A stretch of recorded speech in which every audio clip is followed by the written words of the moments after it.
बिस्मिल्लाहिर्रहमानिर्रहीम। Dear students, hope you are all fine. काफ़ी दिनों से बहुत सारे स्टूडेंट के ये कमेंट्स आ रहे थे, व्हाट्सएप पे मैसेजेस आ रहे थे कि सर आगे लेक्चर क्यों नहीं अपलोड कर रहे।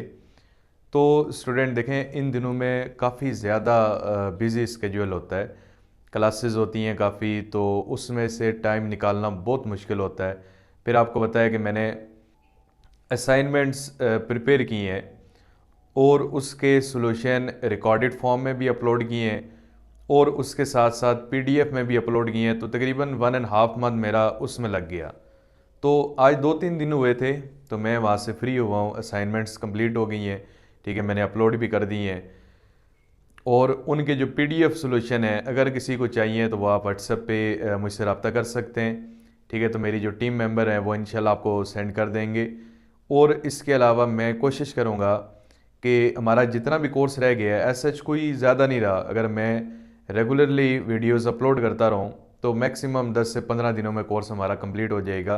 तो मैंने बहुत सारे बच्चों से ये कहा भी था कि हम इंशाल्लाह लाजमी कोर्स कंप्लीट करेंगे, ठीक है, क्योंकि हमने 90% कोर्स कवर कर लिया है, थोड़ा सा रह गया है, 2-3 चैप्टर्स हैं, वो भी छोटे छोटे चैप्टर्स हैं।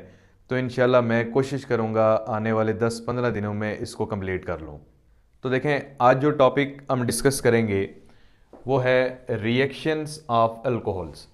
स्टूडेंट, बड़ा इम्पोर्टेंट टॉपिक है, ठीक है। आप ये चीज़ नोट कर लें कि ये जो रिएक्शंस हम पढ़ेंगे इनमें से इस 2025 के पेपर में लाजमी क्वेश्चंस आएंगे, ठीक है। यानी आप इसमें 7-8 रिएक्शन है, बहुत इंपॉर्टेंट है, आपने इनको देखना है। देखिए, सबसे पहले है कंबस्शन। कंबस्शन को डिफाइन किस तरह से करते हैं? Burning of a substance in the presence of oxygen और air, it is called combustion. देखें, अगर आपने कोई भी फॉसिल फ्यूल है उसको ना आप आग लगा दें, ठीक है, जिस तरह पेट्रोल है, डीजल है, केरोसिन ऑयल है, या फिर आप वुड्स की कंबस्शन करें, तो ऑक्सीजन की प्रेजेंस में किसी चीज़ के जलने का जो अमल है उसको हम कंबस्शन कहते हैं। और याद रखिएगा, जितने भी ऑर्गेनिक कंपाउंड है ना, उनकी कंबस्शन की वजह से दो प्रोडक्ट आते हैं, एक कार्बन डाइऑक्साइड, दूसरा वाटर वेपर्स आते हैं। फॉर एग्जांपल मैं कहता हूँ ये हमारे पास एक अल्कोहल है CH3OH, मिथेनॉल। स्टूडेंट, जब आप इसकी कंबस्शन करेंगे ऑक्सीजन की प्रेजेंस में, आप इसको फ्लेम दें थोड़ा सा, तो दो प्रोडक्ट आते हैं, एक कार्बन डाइऑक्साइड और दूसरा वाटर वेपर्स, ठीक है। इसको अगर आपने बैलेंस करना है तो सबसे पहले यहाँ पे हाइड्रोजन देख लेते हैं, 3 और 1 4 हैं, इसके साथ 2 लगा लेंगे, ऑक्सीजन 2 और 2 4 हैं, तो यहाँ पे भी 2 आएगा। बाकी कार्बन ऑलरेडी बैलेंस है।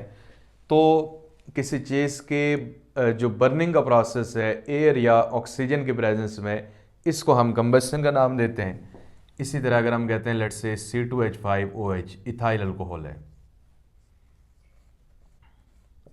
स्टूडेंट, इसकी जब आप कंबस्शन करते हैं फ्लेम से, तो इसमें भी दो तरह के प्रोडक्ट्स आते हैं, एक कार्बन डाइऑक्साइड और दूसरा वाटर वेपर्स, ठीक है। इसको भी बैलेंस कर लेते हैं। तो कार्बन यहाँ पे 2 है, इसके साथ 2 लगा लेते हैं, हाइड्रोजन 6 है, यहाँ पे 3 आएगा, 4 और 3 7, ऑक्सीजन है एक ऑलरेडी यहाँ पे है, 3 से मल्टीप्लाई करेंगे 6 और 1 7। तो स्टूडेंट, इसको डिफाइन किस तरह से करेंगे मैं वो भी लिख देता हूँ। Burning of a substance, burning of a substance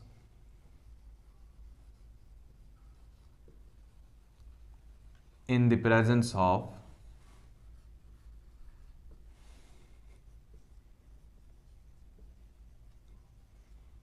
air or oxygen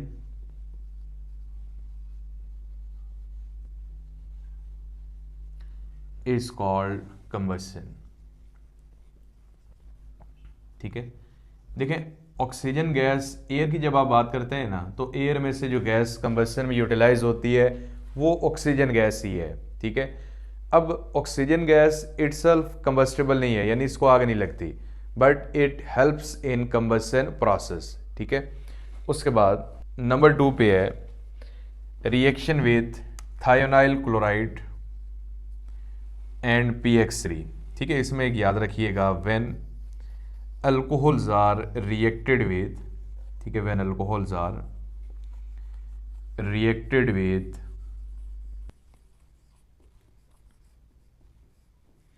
thionyl chloride SOCl2 and phosphorus trihalide,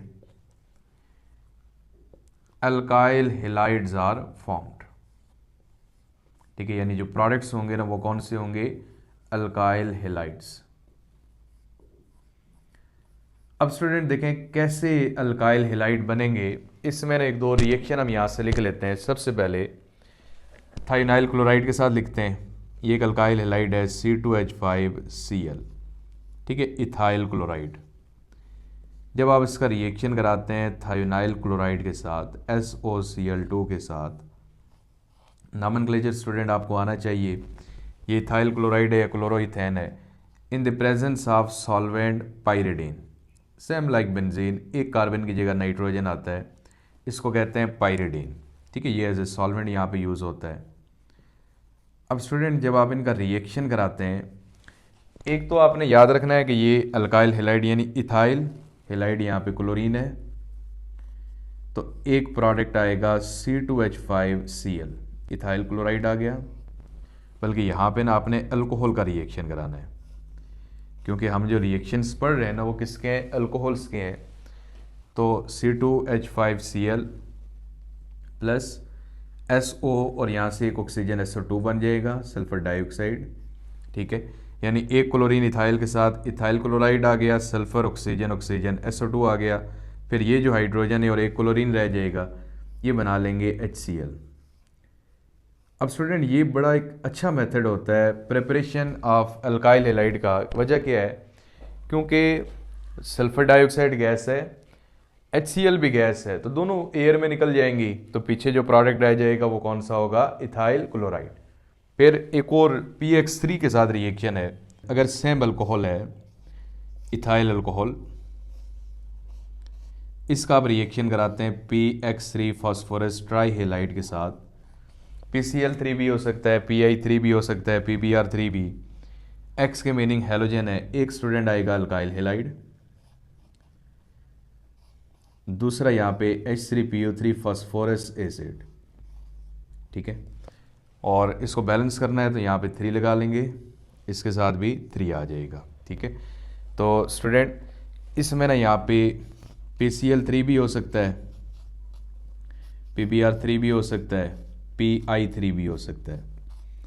तो बेसिकली ये फास्फोरस ट्राईहेलाइड्स हैं। तो जब अल्कोहल का रिएक्शन फास्फोरस ट्राईहेलाइड्स के साथ करते हैं, अल्काइल हेलाइड्स आते हैं और दूसरा फास्फोरस एसिड इसमें आ जाएगा।